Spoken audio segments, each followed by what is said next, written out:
সরকারি চাকরিতে কোটা সংস্কার আন্দোলনে ছাত্রলীগের হামলা, সাধারণ শিক্ষার্থীদের হত্যা এবং ঢাবি প্রশাসনের নির্দেশে শিক্ষার্থীদের উপর পুলিশের নির্বিচার হামলার প্রতিবাদে চলছে সারা দেশে কমপ্লিট শাটডাউন কর্মসূচি।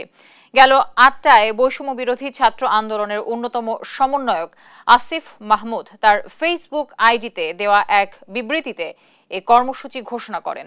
বৃহস্পতিবার সকাল থেকে রাজধানীতে দেখা যায় মানুষ হেঁটে, রিকশা, সিএনজি ও মোটরসাইকেল দিয়ে কর্মস্থলে যাচ্ছেন। রাস্তায় বিআরটিসি সহ থেমে থেমে দু একটি বাস চলতে দেখা গেছে।